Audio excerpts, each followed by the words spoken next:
assolutamente, non ci pensavo neanche quando vivevo in Senegal e parlavo bene il francese.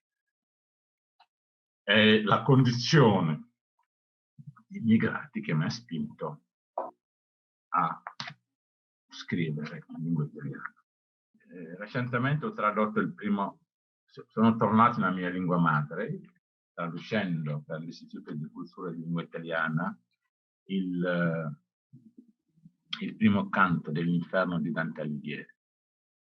Ecco che abbiamo fatto anche un libro che non parla solo di quello, si chiama Ravenna Dakar nel segno di Dante Alighieri. È un libro che non si può vendere, è un libro che forse si può scaricare nel sito di Canaga Edizioni, ma non si può vendere. L'abbiamo fatto per l'Istituto di Lingua e di Cultura Italiana, in collaborazione con il Teatro delle Albe, dove si parla di Dante, di teatro, ecco, di relazione tra... È uscito anche questo nel mese di settembre, dove c'è la traduzione del Wolof. Adesso io vi faccio sentire Dante, due cose di Dante che in una lingua non nuova, che non avete mai sentito Dante, no? Ve lo faccio sentire e poi vi dico che cosa ho letto velocemente. Ecco, ci sono. Allora, Dante Alighieri, vuoi uselvi, che sa farà, vuoi un jack. ba ñu yegg si ci sunu genn wàllu dund dama jekki tabbi ci gott bu lëndëm ndax dëkk ci jubadi ba faf gëlëm. Chiaro? Cosa vuol dire? Dante Alighieri Divina Commedia, Inferno quanto uno. E vuol dire, nel mezzo del cammino della nostra vita mi trovai per una selva oscura che la dritta via era smarrita. Poi un'altra terzina, ai, quanto a dir qual era cosa dura, esta selva selvaggia, aspra e forte, che nel pensier rinnova la paura. Cey ñagas-ñagas ak raglu ak jafe-jafe yu amul app ya nekk ca gott bu lëndëm kiris ba jege na dayoo xalaat ko rek yóbbu na fit. E mi fermo qua. Allora, lo presenterò a Dakar alla fine di questo mese, nell'ambito dell'amicizia italo-senegalese, ecco, delle relazioni culturali, durante la settimana di lingua e di cultura italiana, perché degli artisti senegalesi hanno usato la mia traduzione in lingua Wolof. Il Wolof è una delle tante lingue, sono 15 parlate in Senegal, è quella più diffusa, ed 6 artisti senegalesi hanno usato questa traduzione, pittori e scultori, per produrre delle opere d'arte. Allora io vado lì, ecco, per qualche giorno per presentare, ecco, questa traduzione di Dante Alighieri. Perché al di là di tutto, sì, ma Dante è italiano, ma noi diciamo Dante è universale, perché Dante parla dell'uomo, ecco, mette l'uomo ai suoi tormenti, l'essere umano, ecco, in mezzo, ecco, al centro della sua opera. Quindi Dante non vi appartiene solo a voi, appartiene anche a noi. Ecco. Ho parlato di Dante Alighieri. Se un immigrato, mi definisco anche così, no? Dice, ma anche se gli è stato suggerito,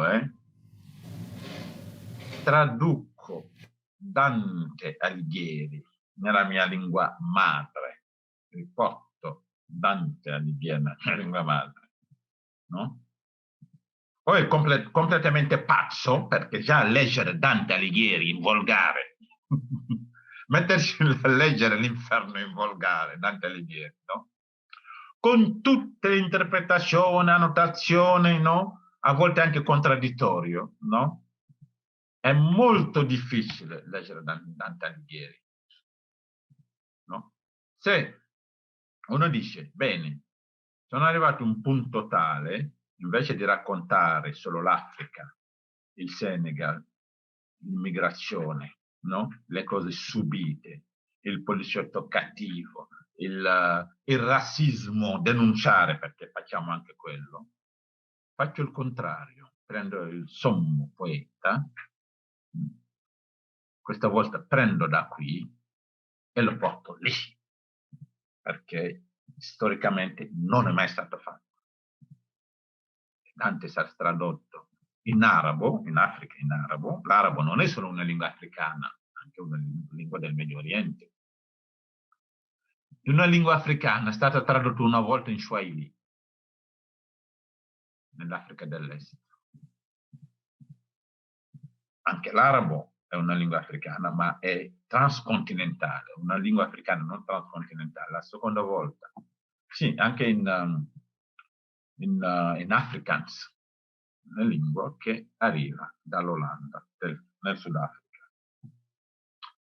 E lo riporta Dante Alighieri per la prima volta nella storia, anche se è un canto. Ci ho messo 5 mesi, 5 mesi, anche degli incubi, la notte, no?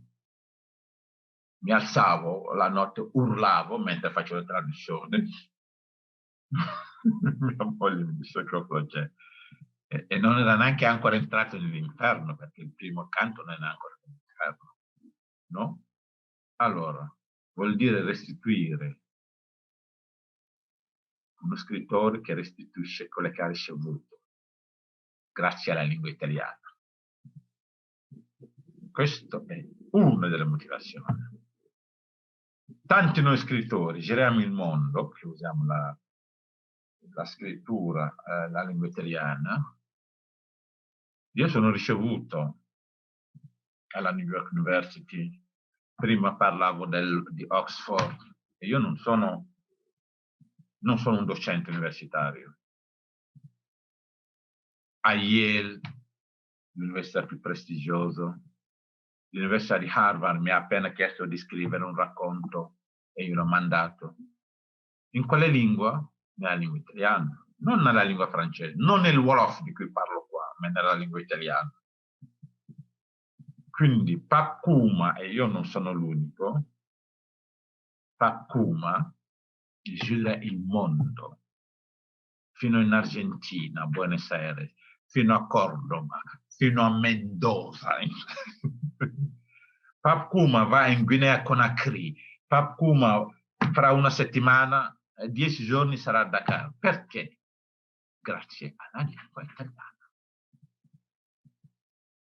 Uno che non pensava di vivere in Italia. Quindi si è coscienti, no? A un certo punto. Forse quando si ha 20 anni, come i ragazzi nati qui, che devono rivendicare, no? Che devono sfondare, vogliono sfondare le porte, però si arriva a una certa età in cui uno vede che cosa ha alle spalle e dice perché sono arrivato qua? E poi, come dice, grazie all'inno italiano. I ragazzi di 20 anni che siano ragazzi adottati oppure figli di immigrati nati qua, fanno quello che fanno tutti i ragazzi. I figli di 2 milanesi oppure di 2 siciliani, a un certo punto c'è un conflitto generazionale. Arrivano a un certo momento in cui i genitori vengono contestati. La società in cui vivono, contestano la società in cui vivono. No? Forse non al 100% tutti, ma succede. No? E come succede a figli di 2 siciliani, di 2 palermitani, di 2 milanesi, può succedere al figlio soprattutto di un senegalese e di un egiziano, un ragazzo meticcio. No? Quindi è una cosa normale, perché devono sfondare, devono arrivare. Però se arrivano a una certa età, come quello di Pape Kouma, ma anche prima, ci rendiamo conto delle cose positive, la possibilità di esprimersi nel paese dove si vive. No? Ci sono delle cose negative, no? È vero che denunciamo perché bisogna denunciarle, no? Ma ci sono tante cose positive che si trovano anche nei nostri racconti.